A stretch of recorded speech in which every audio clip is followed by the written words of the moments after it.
नमस्कार, मैं हूं पुष्पेंद्र चौधरी और आप देख रहे हैं इंडिया वॉइस। रुक कर लेते हैं खबरों की ओर। खबर देहरादून से है, जहां मुख्यमंत्री पुष्कर सिंह धामी ने विश्व पर्यटन दिवस के अवसर पर स्वच्छता ही सेवा के तहत car garbage eco friendly bag वितरण अभियान का शुभारंभ किया। मुख्यमंत्री धामी ने कहा कि स्वच्छता अभियान के तहत ये एक अच्छी मुहिम चलाई गई है। मुख्यमंत्री ने इस अभियान की सराहना करते हुए कहा कि इससे लोगों में स्वच्छता के प्रति जागरूकता आएगी।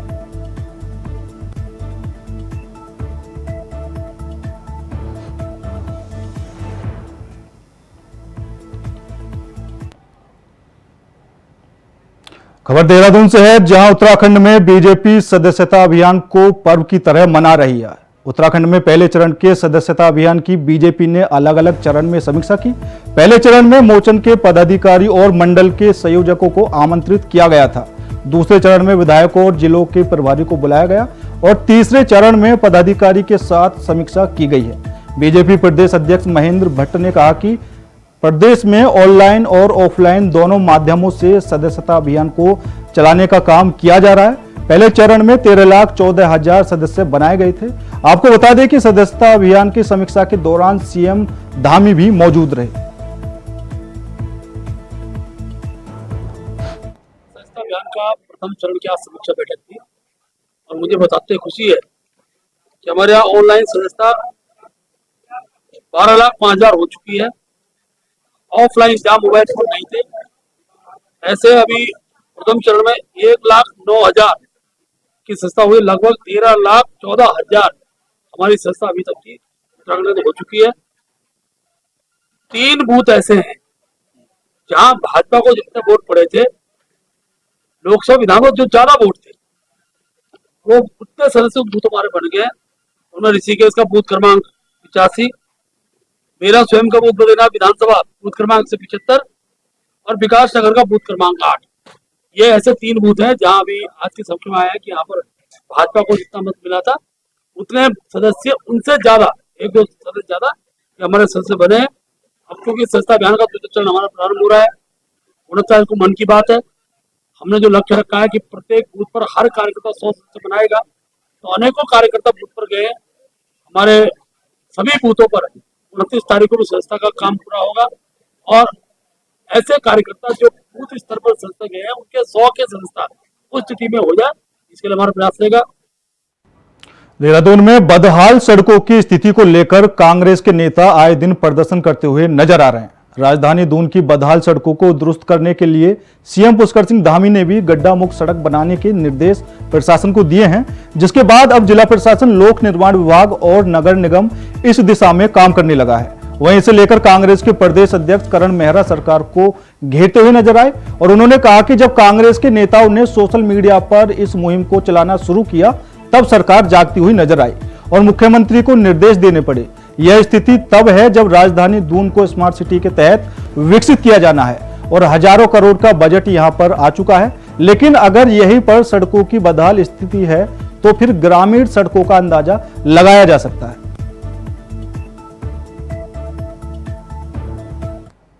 सूर्यकांत धस्माना जी को, जो हमारे वरिष्ठ उपाध्यक्ष हैं, वो पिछले कई दिनों से देहरादून में घूम घूम के गड्ढों के दर्शन करा रहे हैं और उस दबाव में सीएम ने आदेश दिया है। सीएम को पहले चेत जाना चाहिए था। जरूरत क्यों पड़ी कि जब सूर्यकांत धस्माना जी गड्ढे दिखाएंगे तभी हम आदेश करेंगे? उससे पहले क्यों नहीं? क्या आपके पास आपका विभाग नहीं है जो आपको सूचना देता कि इतने गड्ढे हो रहे हैं, इतना ये हो रहा है? और हालात जब प्रदेश के राजधानी की है, जहां स्मार्ट सिटी के नाम से बहुत ज्यादा पैसा आया हुआ है, उसके बावजूद भी अगर गड्ढे नहीं भरे जा रहे, तो एक ऐसे स्टेट में जिसकी आर्थिक स्थिति खराब है, तो वहां गांव की सड़कों का, इंटीरियर की सड़कों का, उन जिलों की उन सड़कों का क्या हाल होगा जहां के लिए पैसा ही बजट ही नहीं है। यहाँ तो स्मार्ट सिटी का बजट आया, तभी भी गड्ढे नहीं भरे जा रहे, तो गांव और प्रदेश की हालत और खराब। मुख्यमंत्री पुष्कर सिंह धामी ने हाल ही में आपदा प्रबंधन और पुनर्वास विभाग की समीक्षा के दौरान अधिकारियों को प्रदेश की सभी सड़कें 15 अक्टूबर तक गड्ढा मुक्त किए जाने के निर्देश दिए थे। साथ ही अतिवृष्टि से प्रभावित प्रदेश के सभी क्षेत्रों में स्थिति सामान्य करने के लिए युद्ध स्तर पर कार्य करने हेतु निर्देशित किया गया था।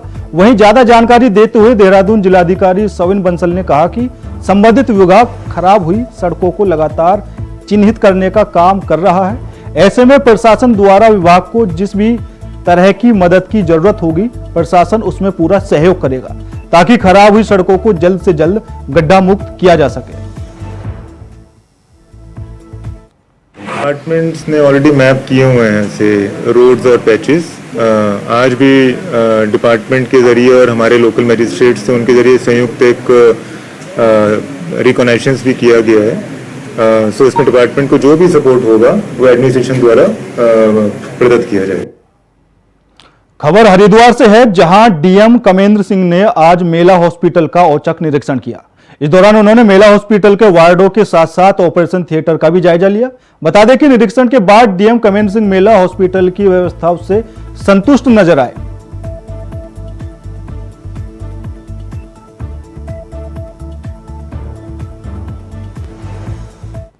आज मेला अस्पताल का निरीक्षण किया गया है और सीएमएस साहब भी हमारे साथ में हैं। सभी वार्ड का निरीक्षण किया गया है, जो इनका ओटी है उसका भी निरीक्षण किया है और जो यहाँ पे लोग एडमिट हैं उनसे भी बात की गई है। तो यहाँ की व्यवस्थाएं ठीक मिली हैं, साफ़ सफाई भी अच्छी मिली है और स्पेशली हमने इनका जो जहाँ पे दवाएं रखी जाती हैं उसको देखा है। तो उसमें जो भी आवश्यक दवाएं हैं, जैसे कुत्ता काटने की दवा है या सांप काटने की दवा, वो सारी दवाएं उपलब्ध हैं यहाँ पे और कोई भी दवा एक्सपायरी की नहीं पाई गई है और साफ़ सफाई की व्यवस्था भी ठीक है यहाँ पे। और आम पब्लिक से बात की गई तो वो लोग भी संतुष्ट पाए गए। तो डेग बनाया गया है, उसको भी देखा हमने, काफ़ी साफ़ सुथरा है और मच्छरदानी वगैरह भी लगी हुई है उसके अंदर। तो हालांकि कोई एडमिट नहीं है, तो फिलहाल तो अभी डेंगू का प्रकोप इतना ज़्यादा नहीं है यहाँ पे, अभी लोग एडमिट नहीं है यहाँ पे, लेकिन तैयारी पूरी है कि अगर कोई आता है तो उसकी पूरी इलाज उसका किया जाए, सुरक्षा दी जाए उसको। तो वहीं डीएम कमेंद्र सिंह ने जिला कार्यालय में बेटी बचाओ बेटी पढ़ाओ टास्क फोर्स की बैठक में कहा कि बेटियों की उन्नति और प्रगति का मार्ग प्रशस्त करने के लिए करियर काउंसलिंग कर आत्मरक्षा के गुण सिखाए जाए। उन्होंने कहा कि बेहतर ढंग से बेटी बचाओ बेटी पढ़ाओ की दिशा में कार्य किया जाए। बेटी बचाओ बेटी पढ़ाओ टास्क फोर्स की आज बैठक हुई है और इसमें सभी वरिष्ठ अधिकारी जनपद के उपस्थित थे और इसमें सभी को निर्देश दिए गए हैं कि इस वित्तीय वर्ष में जो भी धनराशि हमें शासन से प्राप्त हुई है उसके सापेक्ष तथा स्वयं के संसाधनों से इस दिशा में प्रचार प्रसार किया जाए। स्पेशली जो पीसीपीएनडीटी के अंतर्गत जो विभिन्न अल्ट्रासाउंड सेंटर्स हैं उनकी जांच की जाए विशेष रूप से, ताकि कोई भी जो गर्भपात की बात होती है बच्चियों के वैसी कोई घटना ना हो। और उसके अतिरिक्त विभिन्न विद्यालयों में प्रचार प्रसार हो, किशोरियों के लिए खेल आयोजित किए जाएं, उनके लिए सेल्फ डिफेंस की ट्रेनिंग की व्यवस्था की जाए और साथ ही जो है जो माताएं हैं, जो गर्भवती माताएं हैं या ऐसी माताएं हैं जो टू बी मदर हैं, उन सभी माताओं का विशेष रूप से कर्मशालाएं आयोजित की जाएं और उनको शिक्षित किया जाए। और विशेष तौर पे जो वीकर सेक्शंस हैं, माइनॉरिटीज़ हैं, ट्राइब्स हैं, उन विलेजेस के आसपास नुक्कड़ नाटक इत्यादि इस प्रकार की व्यवस्थाएं, पोस्टर्स, बैनर, ये सारी चीज़ें की जाए ताकि लोगों के अंदर जन जागरूकता फैलाई जा सके। रेलवे स्टेशन में दो समुदाय के बीच हुए विवाद के बाद हिंदू संगठन ने प्रदर्शन किया। बजरंग दल के अध्यक्ष विकास वर्मा के साथ 3 लोगों को गिरफ्तार किए जाने के बाद हिंदू संगठन के लोगों ने पलटन बाजार बंद करवाया। उसके बाद घंटाघर पर सैकड़ों कार्यकर्ता सड़क पर बैठकर प्रदर्शन करने लगे। इस दौरान कार्यकर्ताओं ने हनुमान चालीसा पढ़ी। घंटाघर पर इस प्रदर्शन करने के कारण जाम की स्थिति बन गई।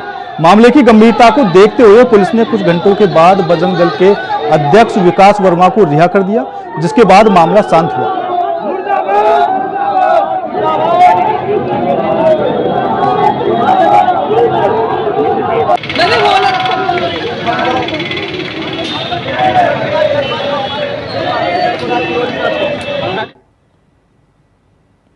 उत्तराखंड में मजबूत भू कानून और मूल निवास की मांग को लेकर चल रहे आंदोलन के बीच मुख्यमंत्री धामी ने बड़ी घोषणा की है।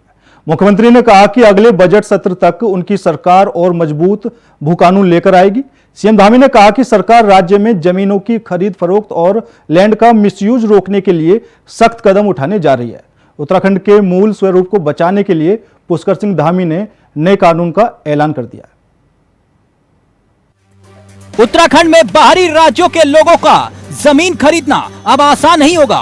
मुख्यमंत्री पुष्कर सिंह धामी ने ऐलान किया है कि प्रदेश में जमीन खरीदने के कानून का उल्लंघन जिन लोगों ने किया है उनके खिलाफ कार्रवाई की जाएगी और उनकी जमीन सरकार में निहित की जाएगी। उत्तराखंड के मुख्यमंत्री पुष्कर सिंह धामी ने राज्य के लोगों की चिंता को समझते हुए उन्हें बड़ी राहत दी है। मुख्यमंत्री ने बताया है कि लंबे वक्त से प्रदेश में भू कानून की मांग चल रही है, जिस पर सरकार लगातार काम कर रही है। मुख्यमंत्री पुष्कर सिंह धामी ने दावा किया है कि प्रदेश के बाहर के लोग उत्तराखंड में नगर निकाय की सीमा से बाहर 250 वर्ग मीटर जमीन खरीद सकते हैं, लेकिन ये देखा गया है कि कई लोगों ने इस कानून का उल्लंघन किया है, जिसके खिलाफ सरकार अब कार्रवाई करने जा रही है। ऐसे लोगों की जमीन सरकार में निहित की जाएगी। मुख्यमंत्री पुष्कर सिंह धामी ने ये भी बताया कि उत्तराखंड के बाहर के लोग एक परिवार से सिर्फ एक ही व्यक्ति 250 वर्ग मीटर जमीन खरीद सकता है, जिसका कानून पहले से चल रहा है। लेकिन ऐसे कई मामले सामने आए हैं जहां एक परिवार से कई लोगों ने अलग अलग जगह जमीन खरीदी है। सरकार ऐसे लोगों की जांच कर रही है और उनके खिलाफ कार्रवाई करेगी। सरकार की मंशा है कि उत्तराखंड का मूल स्वरूप बिगड़े नहीं। उत्तराखंड के अंदर एक कानून हमारे यहाँ पर प्रचलित है, उसमें जो नगर निकाय क्षेत्र से बाहर है, जिसमें 250 वर्ग मीटर भूमि कोई भी बिना अनुमति के खरीद सकता है। एक ऐसा हमारे यहाँ पहले से इस प्रकार का प्रावधान बना हुआ है, लेकिन इसमें संज्ञान में आया है कि ये कानून बनने के बाद बहुत सारे लोगों ने अपने ही परिवार के अलग अलग नामों से कई सारे भूखंड खरीद लिए हैं, जो कि इन प्रावधानों को जिन उद्देश्यों के साथ इसका प्रावधान किया गया था उसके अंतर्गत नहीं आता है। और हम ऐसी सभी ज़मीनें जो इस प्रकार से खरीदी गई हैं उनका हम विवरण तैयार करा रहे हैं और ऐसे लोगों के विरुद्ध सख्त कार्रवाई की जाएगी। विपक्षी दल कांग्रेस मुख्यमंत्री की इस पहल को सरकार की तरफ से किश्तों पर दी जा रही राहत बता रही है।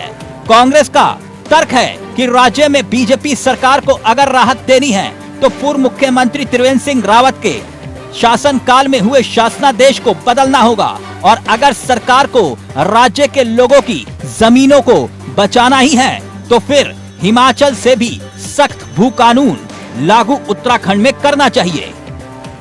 मुख्यमंत्री पुष्कर सिंह धामी जी ने एक महत्वपूर्ण बात कही। उन्होंने कहा कि जो बाहरी लोगों के ऊपर ये कानून था कि 250 वर्ग मीटर की भूमि वो ले सकते थे, ऐसे में परिवार का एक ही सदस्य ले पाएगा। जो पत्नी के नाम पर भी और बच्चों के नाम पर भी खरीद होती है उस पर रोक लगाई जाएगी। ऐसे लोगों को चिन्हित किया जाएगा और उस भूमि को राज्य सरकार में निहित किया जाएगा। परंतु मैं मुख्यमंत्री जी से कहना चाहती हूं कि यदि जब तक आप 6 दिसंबर 2018 को त्रिवेंद्र सरकार के द्वारा विधानसभा में लाए गए जमींदारी उन्मूलन संशोधन में विधेयक में आप उसको रद्द नहीं करते, तब तक आपका ये सारा जो घोषणाएं हैं ये पाखंड माना जाएगा, जुमला माना जाएगा। किश्तों में राहत क्यों दे रहे हैं? एक सख्त भू कानून दीजिए ना। हिमाचल से भी ज्यादा सख्त भू कानून की इस वक्त उत्तराखंड को जरूरत है, क्योंकि हिमाचल तो समय रहते चेत गया था और उसके पास अच्छा खासा लैंड बैंक है। उत्तराखंड की जमीनों को बचाने के लिए धामी सरकार का ये फैसला काफी बेहतर है। प्रदेश में अगर बड़े पैमाने पर राजस्व विभाग और प्रशासन के द्वारा ऐसे लोगों पर कार्रवाई की जाती है तो बड़े पैमाने पर सरकार के पास जमीन का लैंड बैंक होगा। अबे कैंथुरा, इंडिया वॉइस, देहरादून।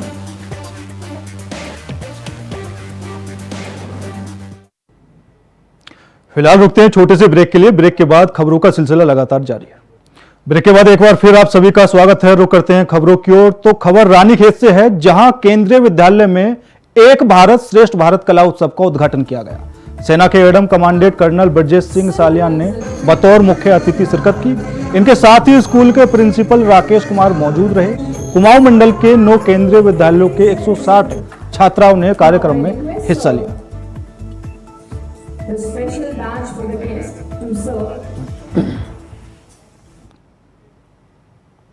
खबर रुड़की से है, जहां थाना पिरान कलियर क्षेत्र में एक कंपनी में काम करने वाले श्रमिक की मौत हो गई। सूचना मिलने के बाद मौके पर पहुंची पुलिस ने सबको पोस्टमार्टम के लिए भिजवा दिया। इसी के साथ पुलिस ने मृतक के परिजनों को मामले की जानकारी दी और मामले की छानबीन में जुट गई।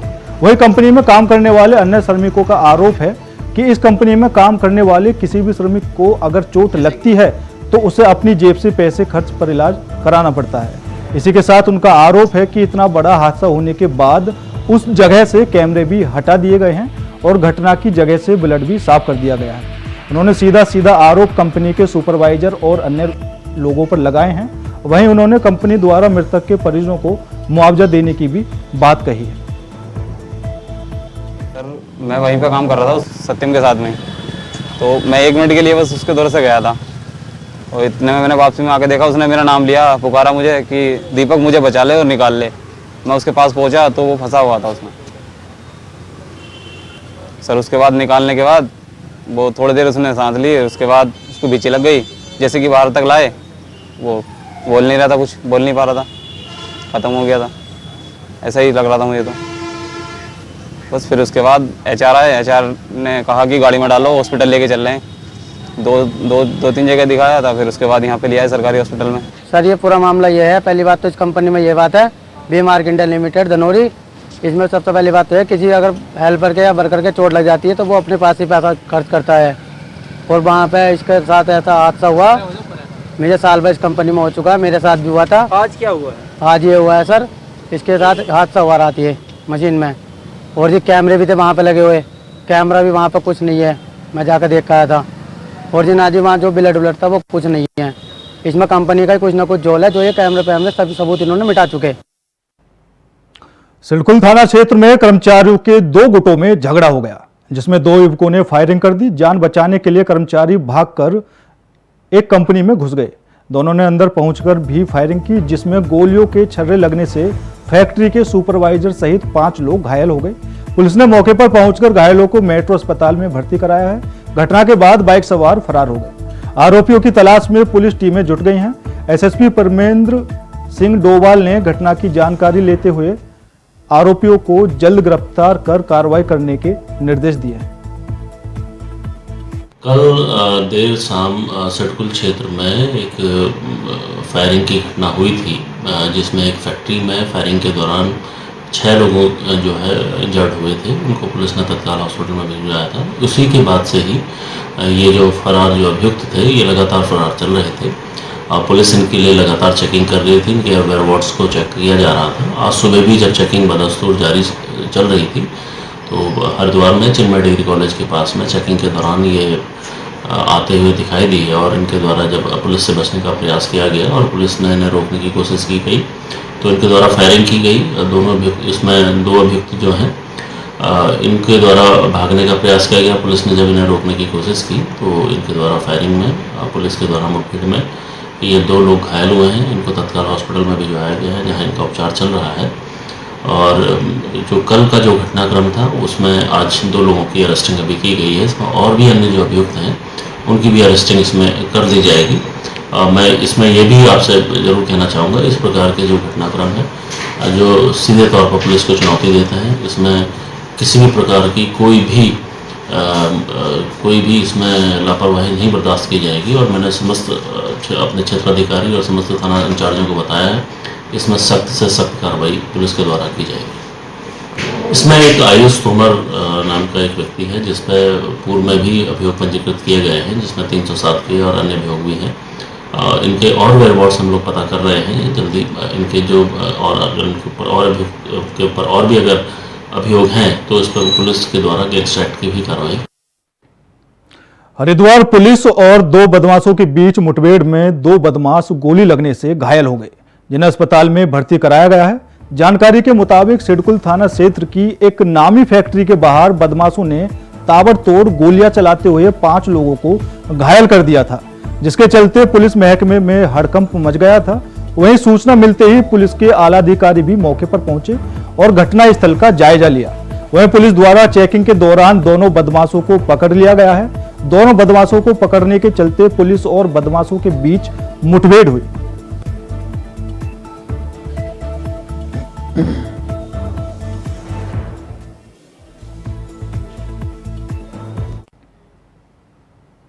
मानसूनी बारिश में डेंगू बुखार का खतरा बढ़ता जा रहा है। हरिद्वार, देहरादून, हल्द्वानी सहित कई शहरों से डेंगू के मरीज लगातार सामने आ रहे हैं, जिसके बाद डेंगू के केसों को लेकर देहरादून जिला प्रशासन से लेकर स्वास्थ्य विभाग और नगर निगम अलर्ट मोड पर है।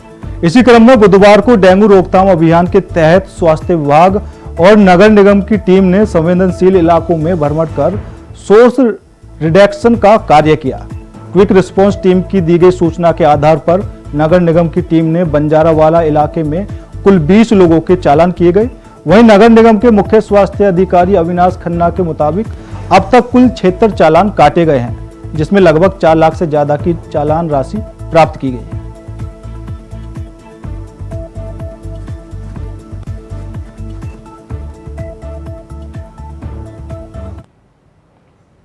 देहरादून के श्यामपुर क्षेत्र लक्कड़ घाट के पास नदी का जलस्तर बढ़ने से 3 व्यक्ति फंस गए, जिनको एसडीआरएफ ने सकुशल रेस्क्यू किया।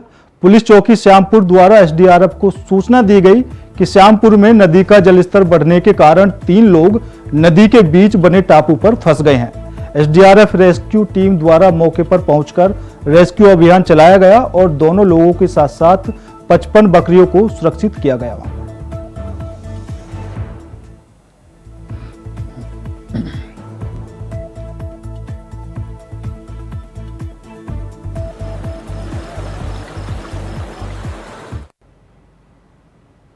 फिलहाल मेरे साथ इस बुलेटिन में इतना ही। बाकी देश और दुनिया की तमाम खबरों के लिए देखते रहिए इंडिया वॉइस। नमस्कार।